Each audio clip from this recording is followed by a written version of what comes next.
Hello friends, Olympic போட்டி பற்றி நம்ம எல்லாருக்குமே தெரியும். இந்த ஒலிம்பிக் போட்டியில் பார்த்தீங்கன்னா 206 கண்ட்ரி வந்து பார்ட்டிசிபேட் பண்ணிட்டு இருக்காங்க. ஆனால் அப்படிப்பட்ட ஒலிம்பிக்கில் வந்து கிரிக்கெட் கேம் இல்லை. அது ஏன் அப்படின்றத என்னைக்காச்சும் யோசிச்சு பார்த்துருக்கீங்களா? இந்த விஷயத்துக்கு பின்னாடி ஒரு மிகப்பெரிய ஹிஸ்ட்ரியும் இருக்கு. ஒலிம்பிக் போட்டியில் கிரிக்கெட் கேம் விளையாண்டுருக்காங்களா அப்படின்னு கேட்டிங்கன்னா, ஒலிம்பிக் போட்டியிலேயே வந்து கிரிக்கெட் கேம் வந்து விளையாண்டுருக்காங்க. அது எப்போன்னு பார்த்தீங்கன்னா 1900, அதாவது நம்ம இந்தியாவுக்குலாம் சுதந்திரம் கிடைக்கிறதுக்கு முன்னாடியே வந்து ஒலிம்பிக் போட்டியில் கிரிக்கெட் கேம் விளையாண்டு இருந்திருக்காங்க.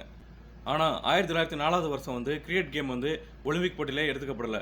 அது என்ன ரீசன் அப்படின்னு பார்த்தீங்கன்னா 1900 வருஷம் விளையாண்ட கிரிக்கெட் பார்த்தீங்கன்னா பிரான்ஸ்க்கும் கிரேட் பிரிட்டனுக்கும் நடந்துச்சு. அந்த கிரேட் பிரிட்டன் யார் அப்படின்றது நம்ம எல்லாருக்குமே தெரியும். நம்ம கண்ட்ரியை அடிமைப்படுத்தி வச்சிருந்தவங்க தான் வந்து கிரேட் பிரிட்டன். அந்த டீமுக்கும் பிரான்ஸுக்கும் வந்து நடக்குது. இந்த போட்டி பார்த்தீங்கன்னா டோட்டலாக 5 நாள் நடக்குது. ஏன்னா அப்போலாம் பார்த்தீங்கன்னா ஓடிஐ கிடையாது, ஒன்லி டெஸ்ட் மட்டும்தான். கிரிக்கெட் அப்படின்னு பார்த்தீங்கன்னா டெஸ்ட் மட்டும்தான். டெஸ்ட் மேட்ச் பார்த்தீங்கன்னா வந்து 5 நாள் நடக்கும். அப்படி அந்த 5 நாள் நடந்த கிரிக்கெட் மேட்ச்க்கு பார்த்தீங்கன்னா வந்து ஆடியன்ஸ் வந்து ரொம்பவே கம்மியான பேர் தான் வந்திருக்காங்க. ஆனால் அந்த கேம் வந்து ரொம்பவும் டைம் எடுத்ததால், அதாவது கிட்டத்தட்ட 5 நாள் அந்த கேம் நடந்ததால் இந்த கேமுக்கு வந்து அந்த அளவுக்கு ஆடியன்ஸும் கிடையாது. ப்ளஸ் வந்து அதிகமாக டைம் எடுக்குது அப்படின்ட்டு 1904 வருஷம் வந்து கிரிக்கெட் கேம் வந்து ஒலிம்பிக்லேருந்து தூக்கிட்டாங்க.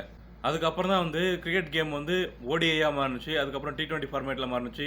இப்போ நம்ம T20 ஃபார்மேட்டில் தான் வந்து அதிகமாக கிரிக்கெட் பார்த்துட்ருக்கோம். ஓடிஐ மேட்ச் வந்து ஃபுல்லாக உட்காந்து பார்க்குறோமா அப்படின்னு கேட்டிங்கன்னா வந்து நம்மளுக்கு நிறைய வேலை இருக்கிறதால நம்ம ஓடிஐ மேட்ச்சை உட்காந்து பார்க்குறதுக்கான டைம் ரொம்பவே கம்மி.